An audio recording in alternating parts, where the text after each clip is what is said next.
Let's go with brain stuff, do you think? Got chapter 14, brain stuff. So, what do you know about brain stuff? About the major parts of your brain. Does that sound pretty good? Major parts, so cerebrum and cerebellum. Those are two good ones, right? So cerebrum, the big ones. And then we have, which one? Diencephalon and brainstem.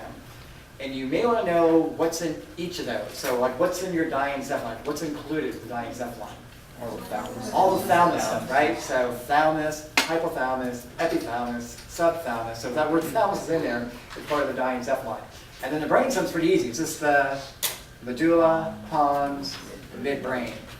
So expect like probably 2 questions off of that.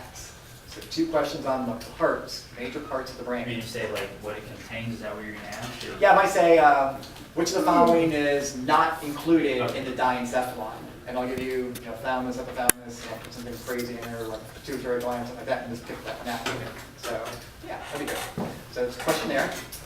Then, gosh, got some issues here. Okay. Then you need to know about blood supply. Blood supply. Remember carotid arteries and jugular veins. Carotid artery, jugular vein. Which one carries blood to the brain? Carotid artery. Okay, that's good to know. What about that blood-brain barrier? Who makes it? Astrocytes. Astrocytes. That would be good to know. Astrocytes. What about?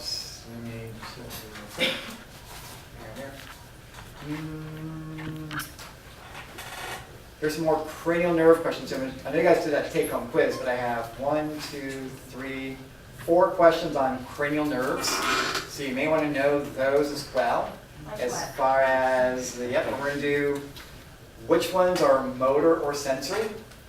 So if you got that little, some say marry money, but my brother, that sort of thing. So you can go through and sort of like pick out which ones are sensory and motor. So again, there's like 4 questions there. That's 8 points for you.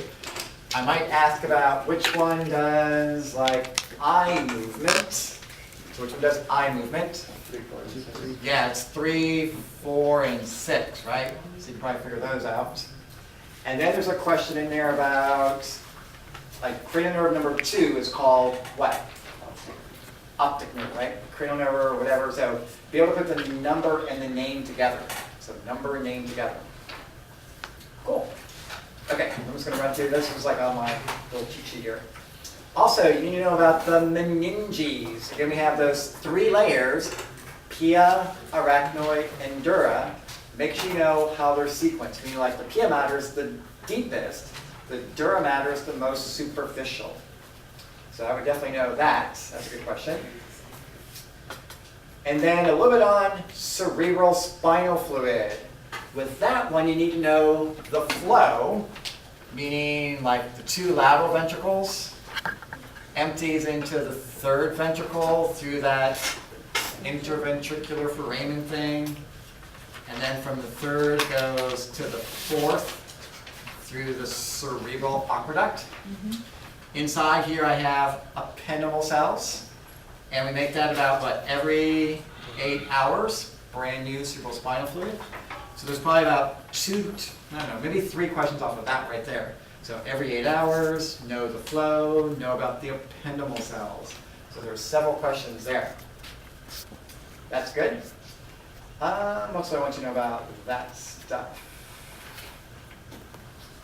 So now we're going to do the parts of the brain. We're going to start with the brain stem at the bottom. And again, we have the medulla. You have your medulla, the pons, and your midbrain. What's the medulla? What's the function for medulla? Heart rate, blood pressure, respiration, right? That sort of thing. So make sure you know about that. What are like ascending and descending tracts? That's on there too, right? So there's a couple of questions on the medulla. So we got 2 questions on the medulla. Make sure I got everything right here for you. Okay, that's good. And then decusation. Just know what a decusation is. That's that spot where it crosses from right to left or left to right, however you sort of look at it. Because again, the right side of the brain controls the left side of your body. So that would be good to know. What's the bridge part of the brainstem? The pons. Make sure you know bridge and pons sort of goes together. So that's pretty much all we said for this little guy here. It's just the bridge sort of connects some things together for us. And then the big one was midbrain, right? We did a lot of stuff, pretty much. Yeah, superior, inferior colliculi. What do those things do for you? Reflex movements, right? So reflex movements is like the eye, head, neck, and trunk, that sort of thing. So which one does eye reflex movements? Superior. Which one does head, neck, and trunk? Should I throw that question out? You guys aren't looking like too excited about that one, I don't know, so. I think you guys were like, you guys are starting to come down, aren't you? It's like, crashing, like, yeah, no. What do you know about the substantia nigra? What's it make? Dopamine. And what's the function of that? For normal muscular movement. So it's linked with Parkinson's disease, right? So if you don't have enough dopamine, then you get this very rigid, cog-wheeled sort of motion, mask-like appearance. All those things are related to skeletal muscles. So you know about substantia nigra, dopamine, Parkinson's. That sort of thing would be perfect. So at least one question there, that one. What about your reticular formation? That's used for to wake you up and to maintain your consciousness, exactly, so that's good. There's only one question there, so one on that one. And the cerebellum, what's the function of that little guy? Yeah, posture, balance, coordination, that sort of thing, so that's a good one. Diencephalon, so again, we're on to the diencephalon now. We said, yeah, the thalamus does a couple things, right? It's like a little relay center for the thalamus. That would be good to know. So the thalamus is a relay center. And I think I gave you something on like memory, learning, emotions, right? That also sort of goes with your thalamus as well. So that would be good. How about the hypothalamus? That's the big player, right? We said like 6 questions in a row answered hypothalamus. So I would definitely be aware of that. So if you keep getting the same answer, then it's probably still right. That's good. And what connects the hypothalamus to your pituitary gland? What's that little stem called? The infundibulum. So that would be good to know too, I'm guessing. Okay, that's great. So hunger, thirst, emotions, that's all good stuff. Cerebrum. What connects the right side of your brain to the left side? Corpus callosum. There's a question there too. That's a good one. I'll try to slow down a little bit for you too. The lobes of the brain, you already have that down, right? So frontal, parietal, temporal. Here's a couple questions here.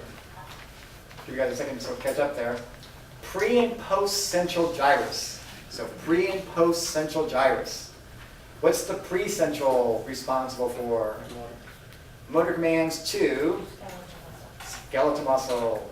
And the post-central gyrus?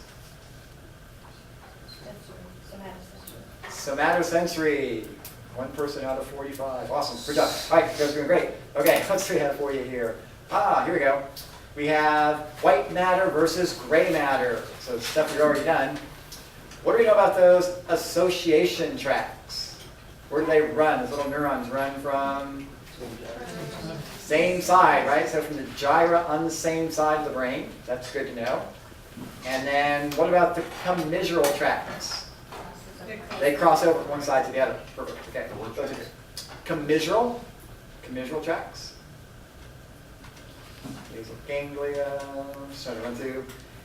Of course, a few questions on the limbic system. That again is your emotional center. Basically, it's your personality. And so we said the guy we studied way back when was Phineas Gage. Wow, you guys are doing pretty awesome. Okay, that's great. So, yeah, don't pick Phineas and Ferb. That's not the right answer. That's a distractor answer that's on here, so don't pick that one. Let's see. What's Broca's speech area good for? Speech stuff, right? So vocalization, respiration, tongue, lips, cheeks. All those things have to work properly so you can speak. And What side of the brain would be good for like math and science and language? The left side. And then art and music, right side, right? So if you're right-sided, you're more artsy, creative, that's the thing. And then probably just one question on brain waves. So alpha, beta, theta, delta, that sort of thing. So if you have some brain damage, you're going to have some delta waves. If you're thinking, you're going to have some beta waves, right, sort of thing? Yeah, if you're in trouble with stress, beta waves, good job, okay. And then there's cranial waves. All right, so that's good, that chapter. We just got one more little chapter, it's a simple chapter too, so that won't take too long. That's all the somatos, or sensory.